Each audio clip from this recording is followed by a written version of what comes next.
a country, and a continent. Surrounded by over 35,000 kilometers of coastline. Up and down. For hundreds of years, whales were hunted across the oceans. Their blubber, a rich source of valuable oil. By the 1950s, hunting was on an industrial scale. In Western Australia, its most famous whaling station was in Albany, where up to 1,000 whales were killed every year. 143 tons, as heavy as 20 elephants. But not so long ago, these magnificent mammals were driven to the edge of extinction. Until phytoplankton absorbs a major greenhouse gas, carbon dioxide. Over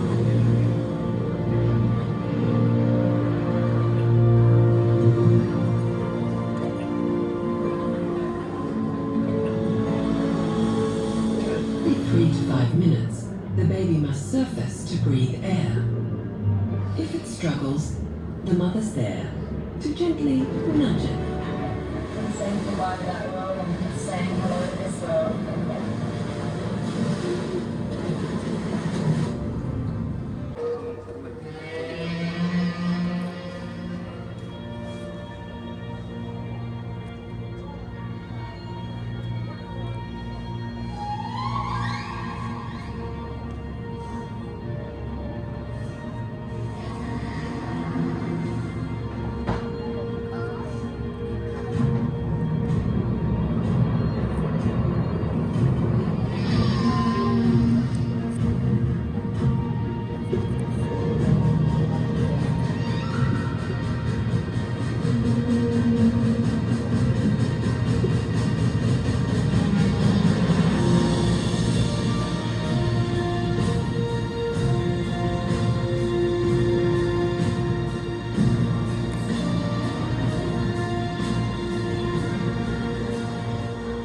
Beneath the waves, an extraordinary journey is about to begin. One of the longest animal migrations on the planet. A marathon, 13,000-kilometer round trip. A voyage whales have made for thousands of years. But not so long ago, these magnificent mammals were driven to the edge of extinction. Until we heard them sing.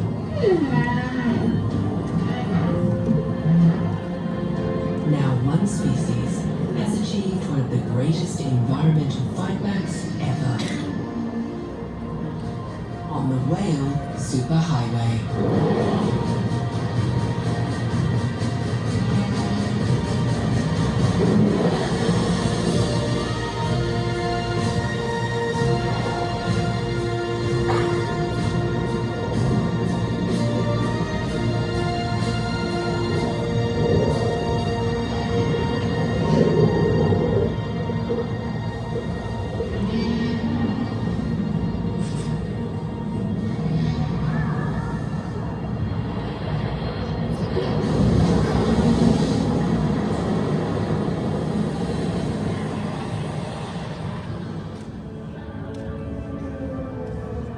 Australia, a country and a continent, surrounded by over 35,000 kilometers of coastline.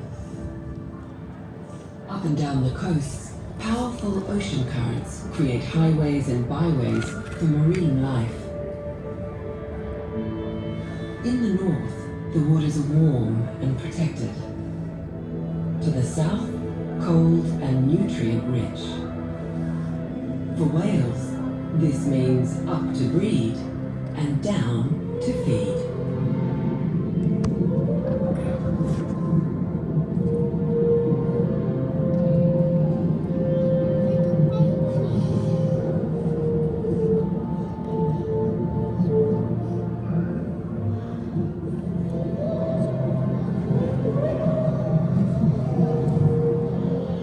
One coastline is capturing the attention of scientists around the globe. The west coast of Australia.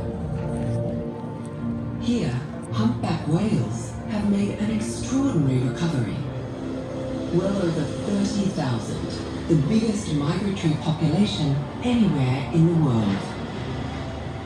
Why this marine highway is so successful is a question scientists are trying to answer.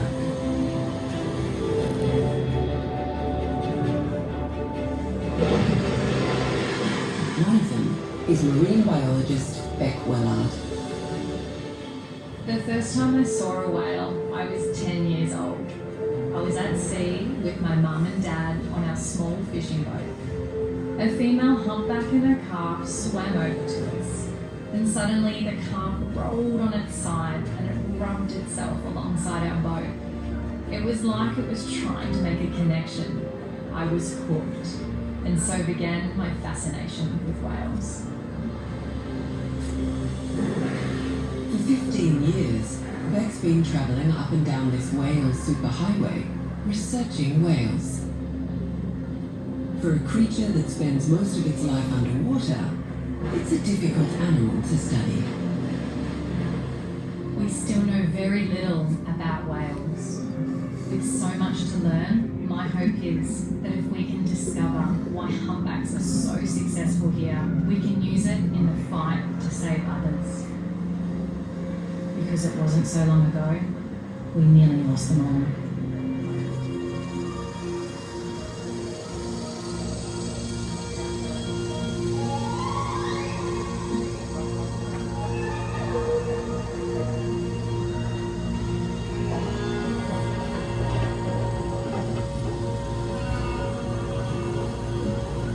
For hundreds of years, whales were hunted across the oceans. Their blubber, a rich source of valuable oil. By the 1950s, hunting was on an industrial scale. In Western Australia, its most famous whaling station was in Albany, where up to 1,000 whales were killed every year.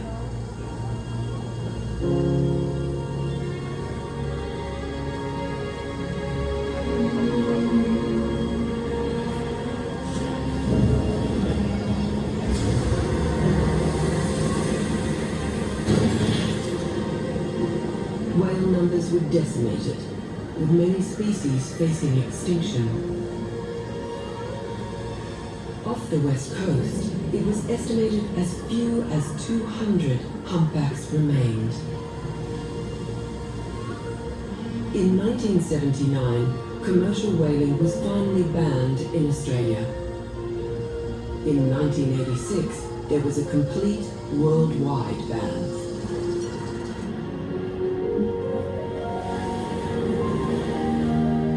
Now, in a stunning turnaround, humpbacks are off the endangered list.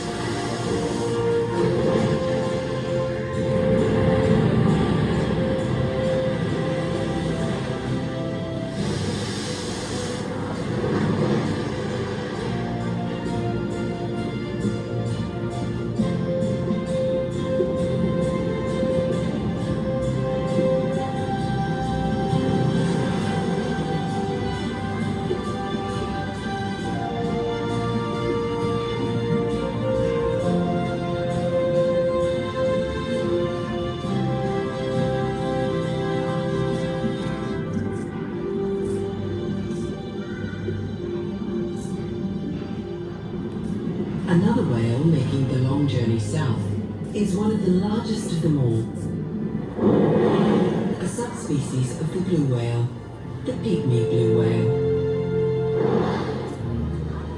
But there's nothing small about these guys. 24 meters long and weighing as much as 143 tons. As heavy as 20 elephants. Blue whales are truly the kings of the animal world. But the king is in trouble. Before whaling, The largest population of true blues was over 300,000. Now there are as few as 10,000. It remains on the endangered species list. Blue whales are elusive. We know very little about their life cycle. Even where they give birth is a mystery. For the humpback, however, a lot more is known. One reason for their success on the highway, the Kimberley coast. Here the waters are remote and warm, making it the ideal place to give birth.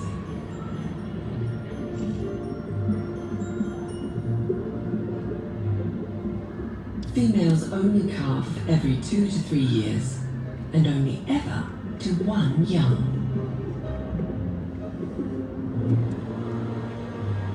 This calf is just minutes old.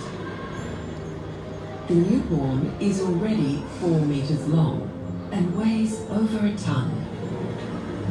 These rare images capture the immediate bond between mother and baby.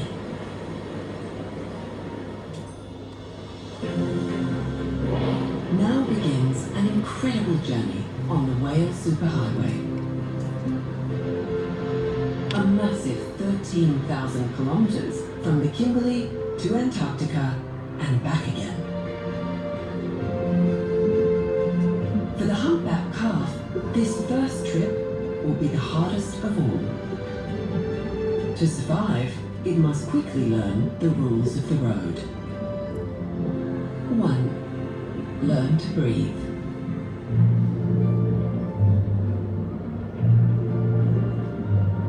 Every 3 to 5 minutes, the baby must surface to breathe air. If it struggles, the mother's there to gently nudge it in the right direction.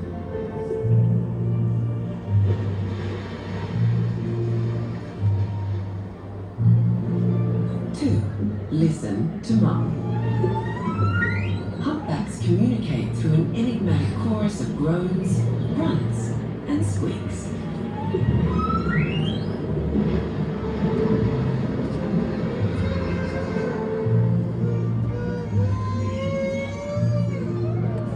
And 3. Stay close to mum. The calf's main predators, sharks and orcas, lie in wait.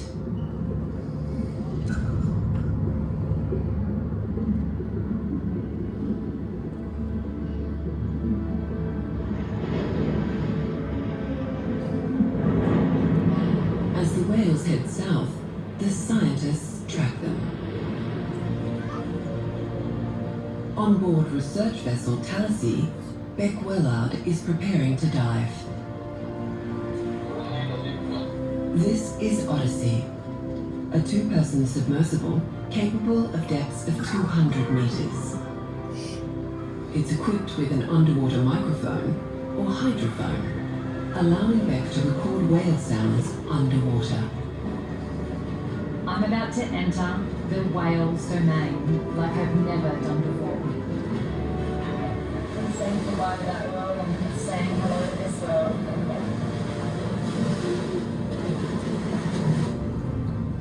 Topside, that's a fully vented stain site with your permission to dive over. Piloting the sub is Ed Punchard. Beck begins her work.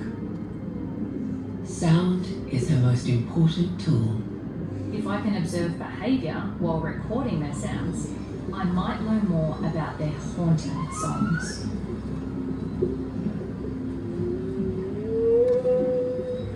I can hear a male humpback. Only the male humpbacks sing, and usually during breeding season. We think it's like a singing competition. Whoever sings the best gets the girl.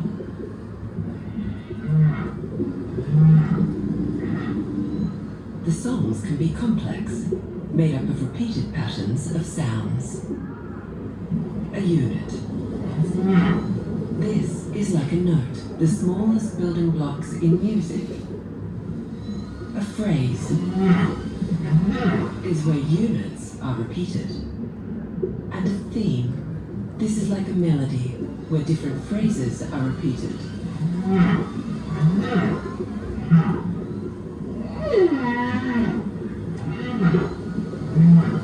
Now we have a complete song.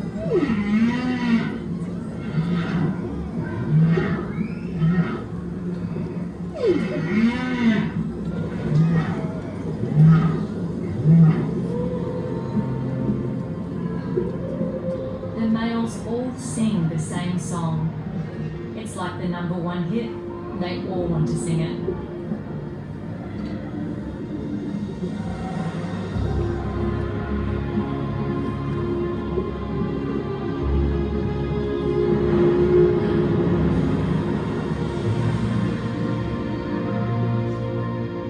The humpbacks and blues still have 6,000 kilometers left to travel.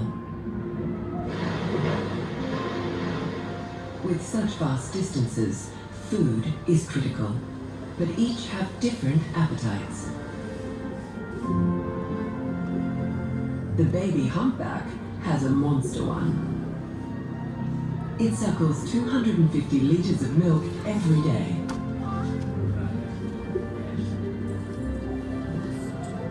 The mother, however, barely eats at all, losing over a third of her body weight.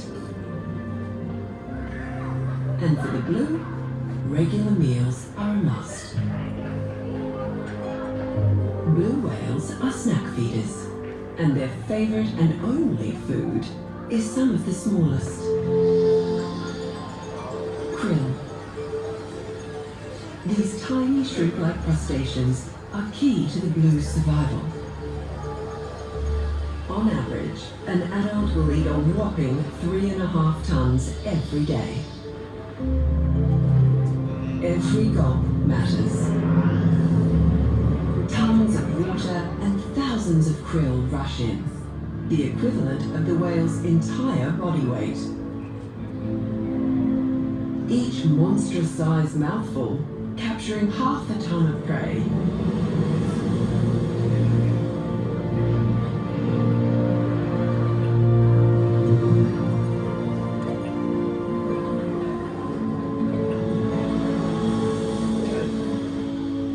And what goes in must come out.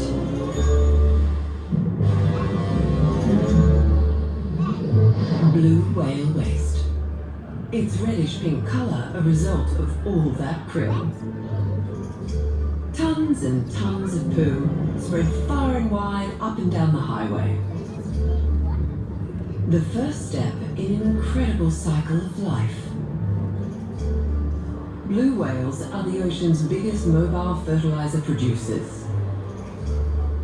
Rich in iron, whale poo feeds the first link in the marine food chain. Microscopic plants called phytoplankton.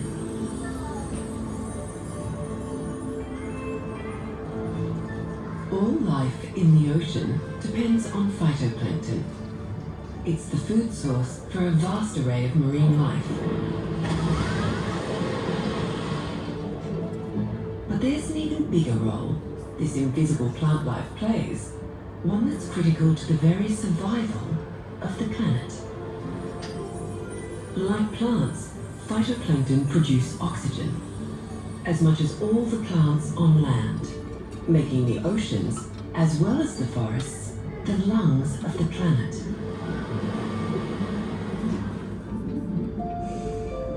It's also critical in the fight against climate change. Phytoplankton absorbs a major greenhouse gas, carbon dioxide. Over a quarter of all man-made carbon released as CO2 is absorbed by the ocean.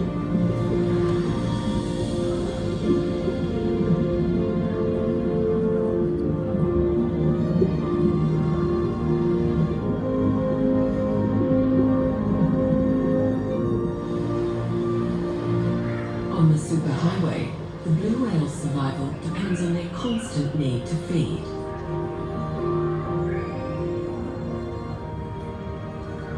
1,200 kilometers further south, near a bustling metropolis, lies a food oasis. The Perth Canyon.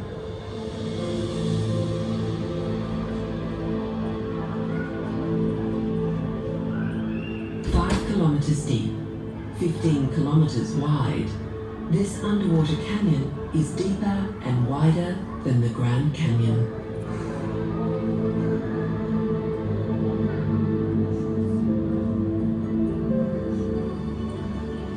This ancient world is a marine hotspot, and for the blues, a major source of food.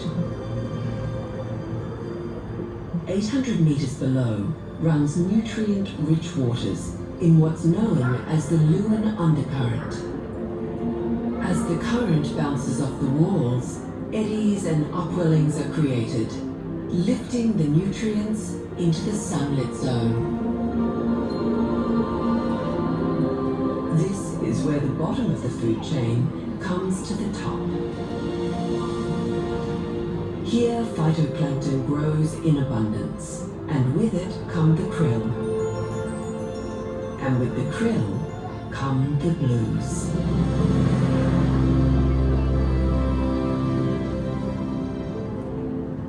In these waters, Kurt and Nish Jenner have been studying blue whales for nearly 20 years.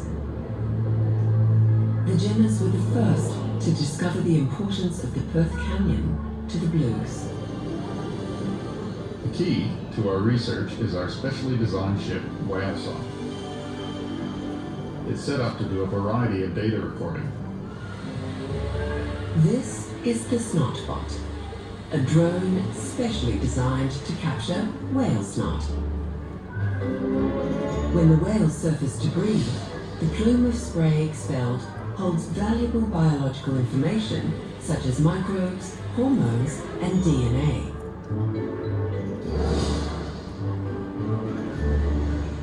By collecting the snot, we can learn not only about the health of the whales, but also the effects of climate change and stress.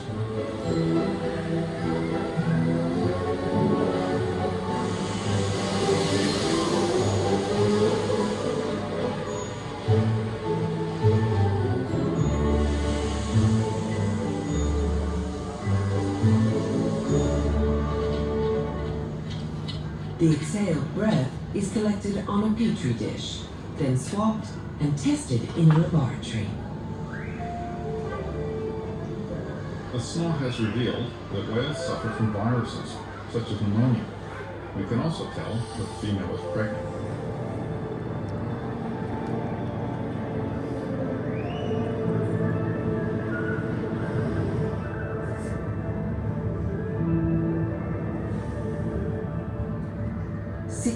Kilometers from where they began, our mum and baby Humpback are nearing the end of the West Australian leg of their marathon journey.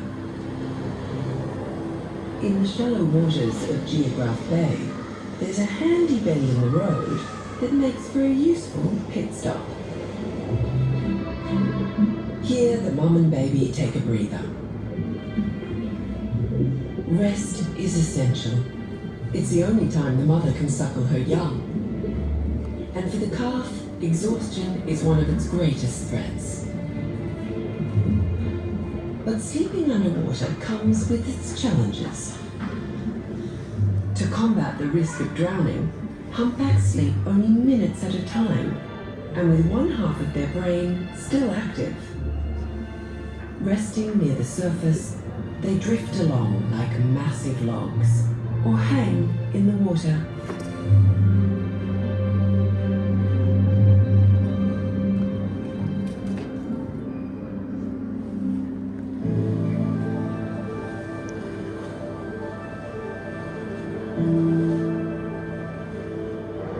The time has come to leave Australian waters and make the last push south. 3,000 kilometers across the open waters of the Southern Ocean.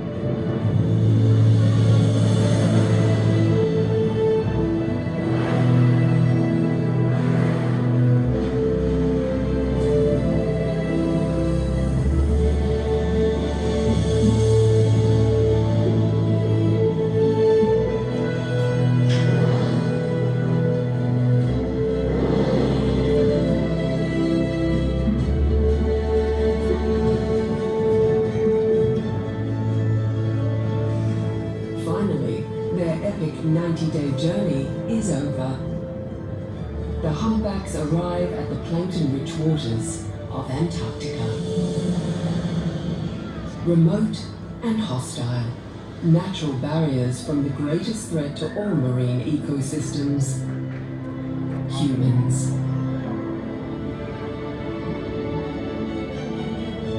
Now the mother can feast.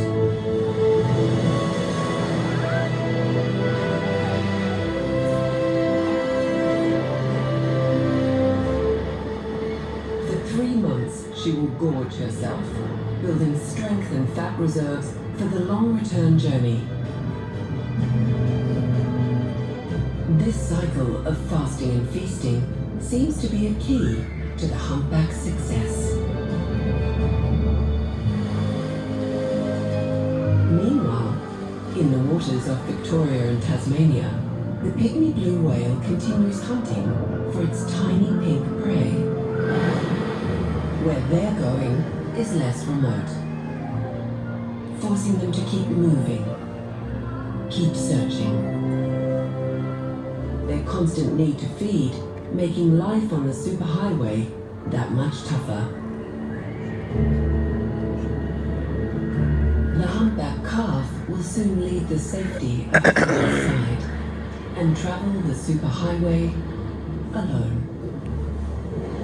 Ahead of it, 80 years of life on the whale superhighway.